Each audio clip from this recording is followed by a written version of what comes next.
جايين من كل مكان للصويرة زينة البلدان زوروا ونرجع فرحان كالضبيل وللهيلولة حوض السلاح وثوم حيلة نضربوا شوفار هاد الليلة. ברשות מוריי ורבותיי, this דבר תורה, it will be לנשמת אלן פרטוש, שהתבקש בישיבה שמעלה, ולנשמת נפתלי בן לאה, גד, שנפטר כ"א טבת לנשמתו. You know, life is so beautiful. Because Guru give us life, and we have to know how to use it. Usually,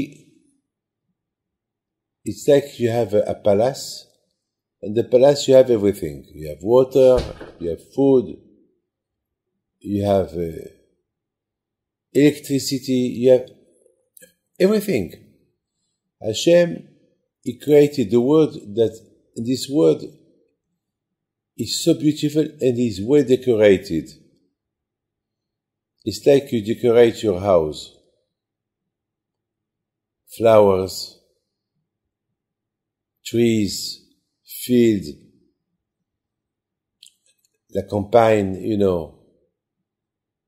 la forêt, beautiful, the sea, the animals, it's all a decoration to decorate the world.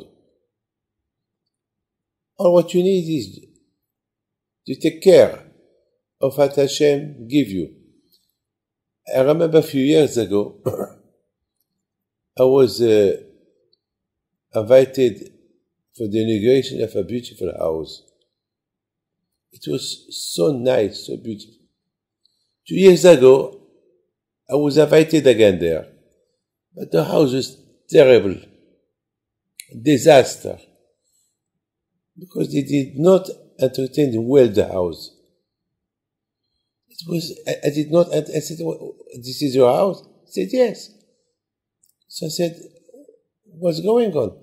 So he did not understand. He said, what do you mean? I said, this is not your house. I don't remember the house 2 years ago. Was like, he said, where, Rabbi? He is the same. Here is a Rabbi, the same house, the same furniture. Where will you put it? But I said, it's so dirty. It's not well entertained, you know, the house. It's not, we don't maintain the house. But he did not understand. He said, yes, it's nice. You know why? He got used to it. You see, when you meet somebody, when you meet your wife,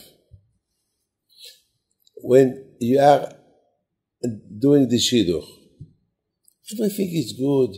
You smile at her, she smiles at you, polite. But after a while, do you carry on the same way that the first day that you meet her? No, after she becomes your wife, and after, finished. And after, maybe there could be a divorce. I mean, the same way you have to entretien, to maintain well a house, you have to maintain well your relationship with your wife, your relationship with Hashem. Like, you put the tefillin. You put tefillin every day. But you must know that every day it's a new day. What it was yesterday, it was yesterday. What it is today is today. But if you leave, your thoughts are like yesterday, so you serve, your service of Hashem, it will be like, you know, like a hergel. You know, you get used to it. David HaMelech said,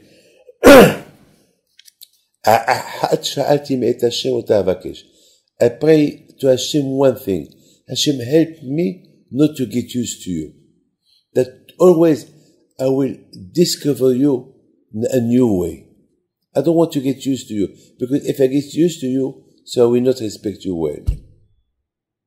It's like I give you food, the same food every day. You get used to it. Then you will not eat it. But if I give you food every day I will give you a new food, so you will love it. You will enjoy the food. So we pray to Hashem, please Hashem, help us not to get used to you. So every day we will discover you in another way, in a new way. Because every day that you wake up, it's a new day. It's not the same day as yesterday. You know why? Because you want to sleep, you were dead. You know, there is a history about Rab Saadia Gaon.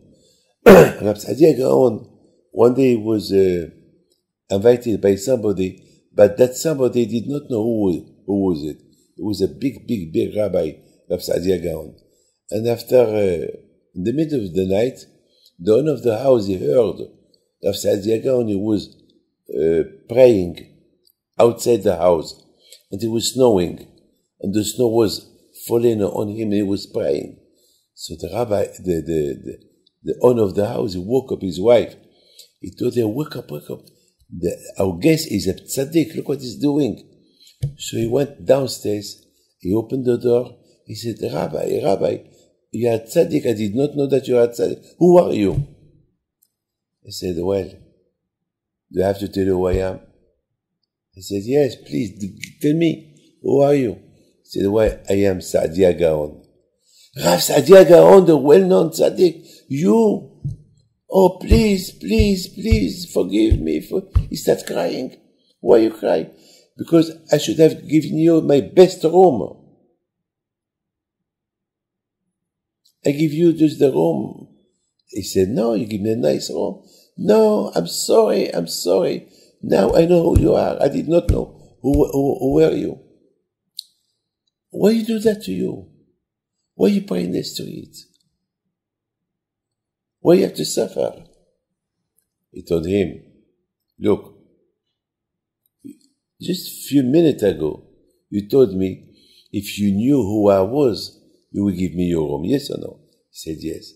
She said, well, if I knew Hashem yesterday, the same I know him today, I will do the best, because I failed. Today I discovered Hashem more than what I discovered yesterday. So I ask Hashem, forgive me Hashem, that I did not know you yesterday the same way I know you today. So that means we have to discover Hashem. Do we discover Hashem every day in a new way? No. Why? Because we got used to it. Hashem will give you something extraordinary, I want to tell you.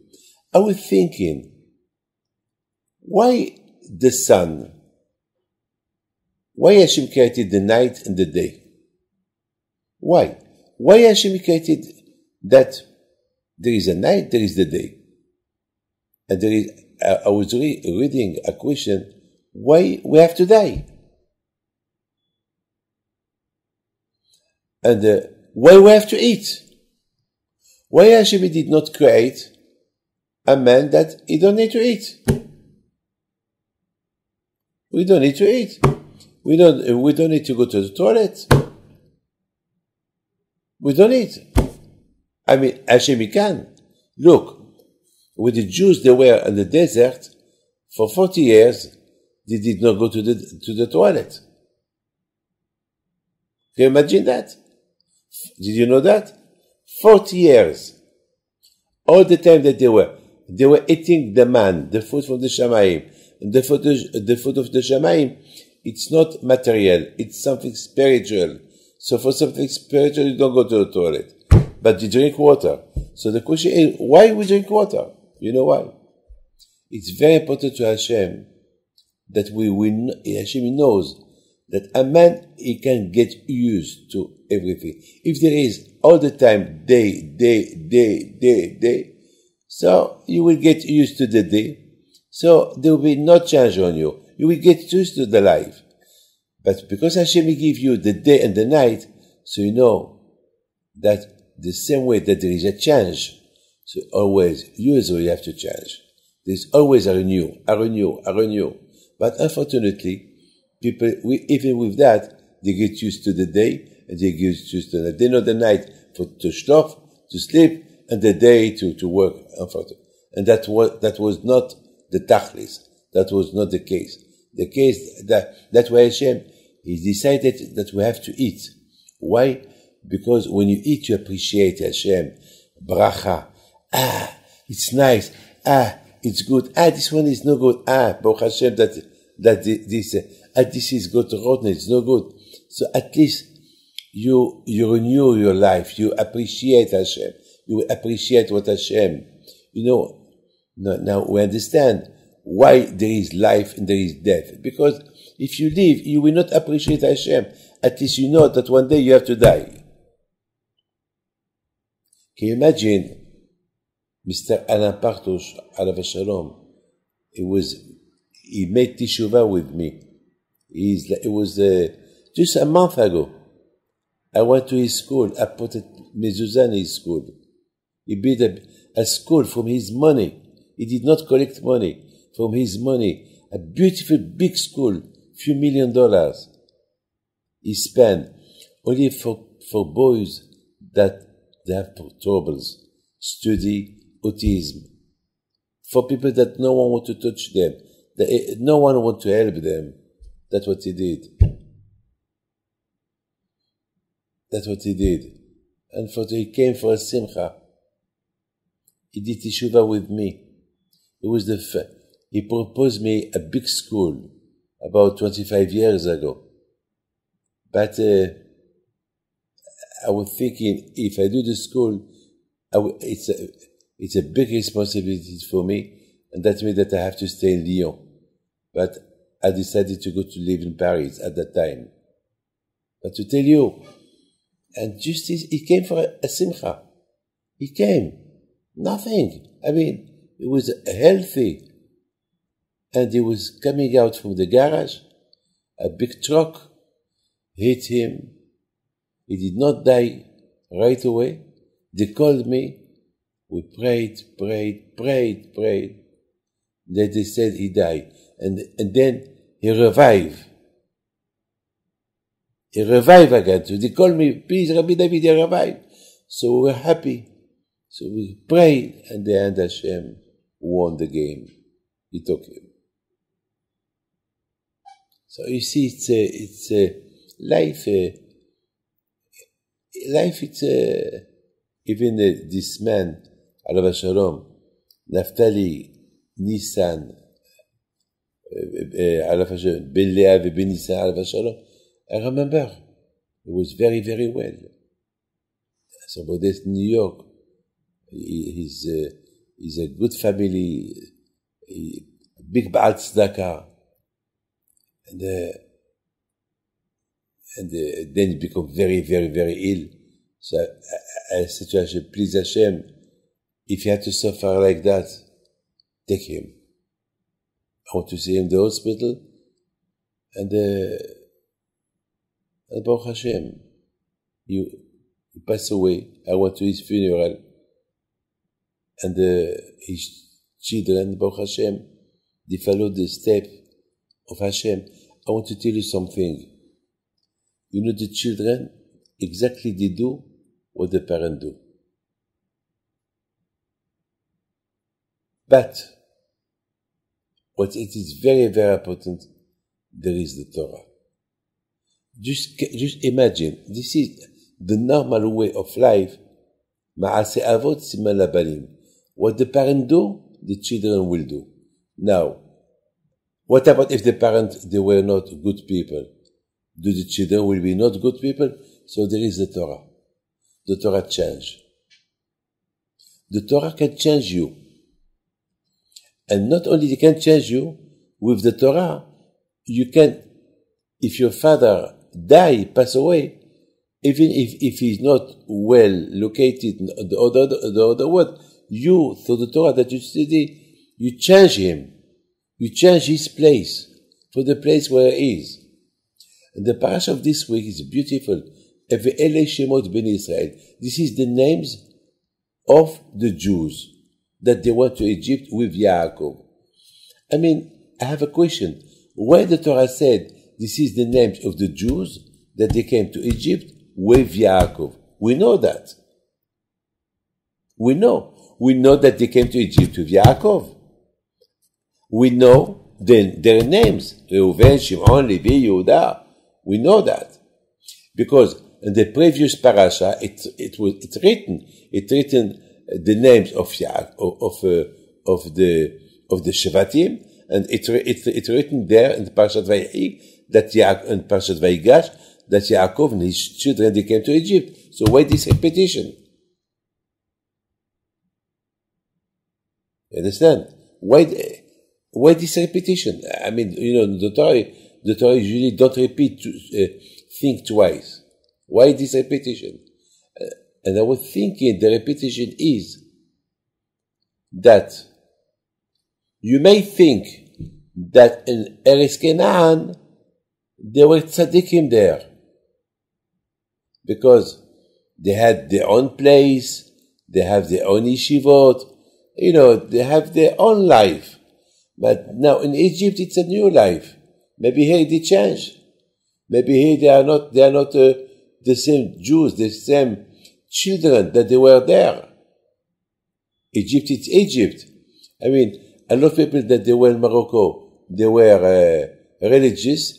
They came to France, and they came with the modernism. They lost everything. I know a lot. I know a lot of people that in Morocco. I remember them. They were tzaddikim, and today they are assimilated. I don't recognize them. So we had a thought to think that.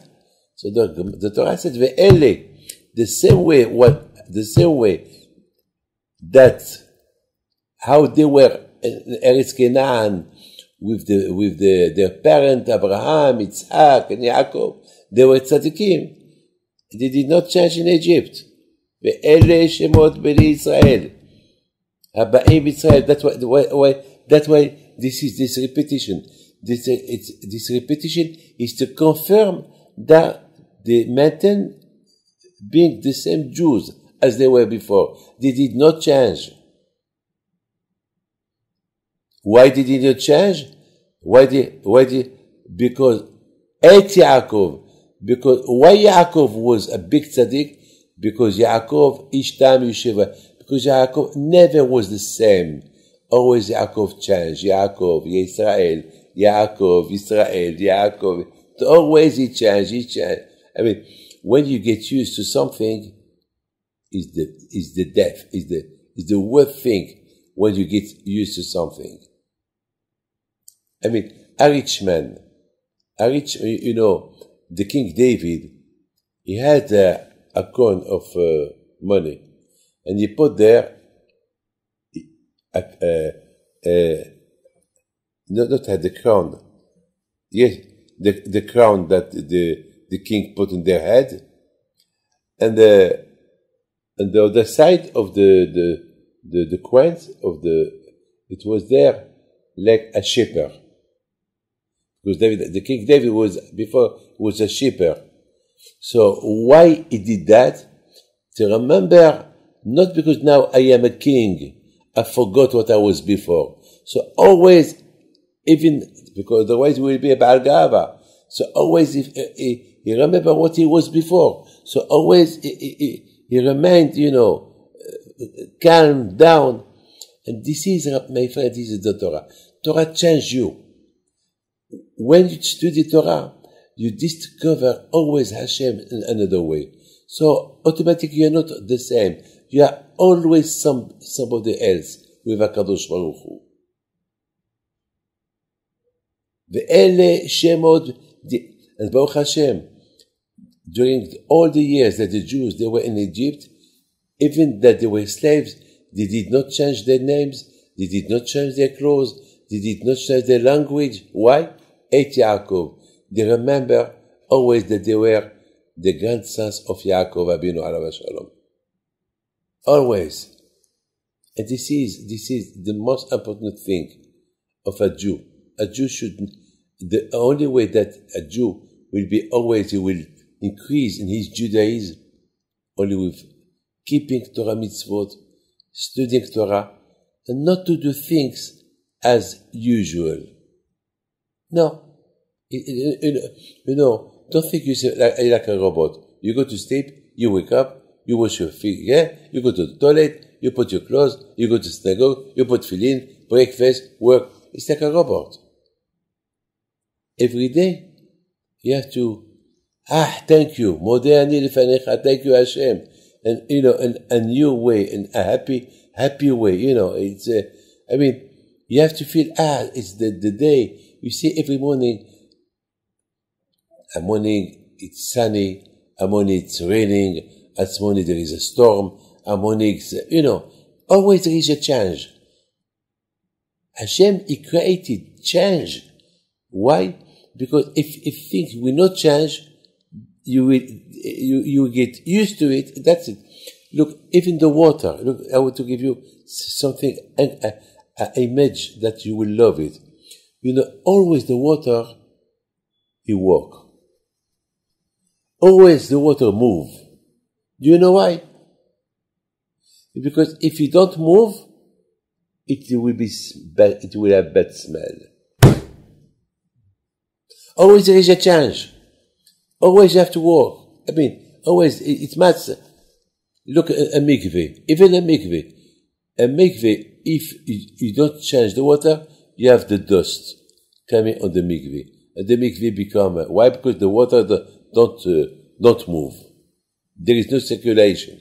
Always it should be circulated. When in the morning you wake up and you open how would you call it?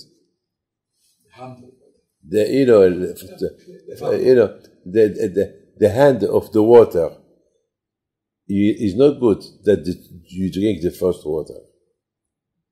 Because the first water was there all night. So you have to open it, let it flow a little bit of water, then you can drink. Understand? This is, in life, Hashem created a beautiful life. Just you have to know how to use it. Even a rich man, there was, and I finish with this story. There was a big rabbi that it was in Russia, that it was very, very cold. And the people had no money, the poor people, to buy wood to warm the houses. So, but there was no rich people. Most of them, they were poor people. But there was one, very rich. But that rich man, how much can you ask him? There is a limit, how much you can ask him. So there was a rabbi, the chief rabbi said, I will go to ask him money. He will give for everybody. They asked him, how you do? He said, I have an idea. How? I have an idea. So he went at 2 o'clock in the morning. It was snowing outside. It was cold. And he started to knock at the door. So the owner of the house, he opened the window, he saw the chief rabbi. Wow! He woke up his wife. The chief rabbi, the rabbi is here. What's going on? He went down. He opened the door. Yes. Moshe. Soros. There is problem. Please, come in. No, I have to talk to you. Yes, what? Off. A lot of tsaros. Please, it's very, very cold. Can you come, please? But there is a big problem. I will listen to the problem. But I need help. I will help you. Just come in. So he come inside. Yes, Rabbi, what? There is a lot of people here. They have no wood to warm their house. So the chief, the rich man told him, only that? You came for this? And why you didn't tell, when I asked you, you didn't want to tell me outside? Why? He said, because I wanted to feel the cold. If I would tell you outside, people have no wood. You will give me some money, but I wanted you to feel. Because you're Baruch Hashem, you're rich. You use to the rich, to the warm house. You don't feel what other people feel. I wanted you to feel what they feel. So that's what Hashem wanted us to. That's why Hashem made all this change. There is death, you have to eat, and there is and there is night, there is days, and why? Because Hashem wants you to see all this change, that you will appreciate what Hashem created, that you will appreciate that everything there is a change, everything. Hashem did not create something stagnant, something that it will not move, something, because it's like a picture. I mean, just imagine, you see a picture, you get used to it. If it's a Picasso, a picture of Picasso that cost $1 billion. I mean, I don't know. I mean, $1 billion in the wall. You get used to it. You don't care. But you don't care. But if every day there is a change of a picture, yes, you do care. Because it's like somebody, I want to see somebody, I was invited by somebody, and suddenly it was a little bit hot. He opened the window, and I was shocked. His house is exactly behind the Tour Eiffel. And I stood at the Tour Eiffel. I went like that. So he said, "Are you okay, Rabbi David?" He said, "No, the Tour Eiffel." For me, it was unusual, but for him it's nothing. Because everything he said, for him, can you imagine? For him it's nothing. Hashem don't want us to save him as usual, as something that you get used to it. Hashem wants us to serve him always in a new way, a new way, a new way, a new way. That was the reason Rosh Chodesh. Why Hashem, there is Rosh Hashanah, Rosh Chodesh? Why Hashem created it? Because if there is no Rosh Chodesh, if there is no Shabbat, if there is no new day, if there is no year, so you will live like an animal. Do you think an animal knows what it is Sunday, Monday, Tuesday? No, he live, that's it. He will not appreciate nothing. For me, he doesn't care. He wants just to eat. But for a man, no. A man who was created to appreciate life, to appreciate Hashem, to appreciate all what Hashem did for him, to do Hallel, to pray. So Hashem give us Hagim, holidays, Pesach, Rosh Hashanah, Sukkot, forgiveness, even Kippur. Because Hashem, He don't want us to get used to the Averot we do all the time. So at least once a year, we stop. We do Teshuvah, we turn the page. That's what the Torah said. Ve'ele shemot bini. Those are the Jews. They did not change in a bad way. They remained always good people. Why? Et Yaakov. Because they follow the way of Yaakov Avinu. And the way of Yaakov Avinu, it was to serve Hashem with a new life every time, with new kohot, new strength, always in the new way to serve Hashem. And that is the way. So, B'ez Hashem, I pray to Hashem to give you bracha v'atzlacha and briut, and God bless you.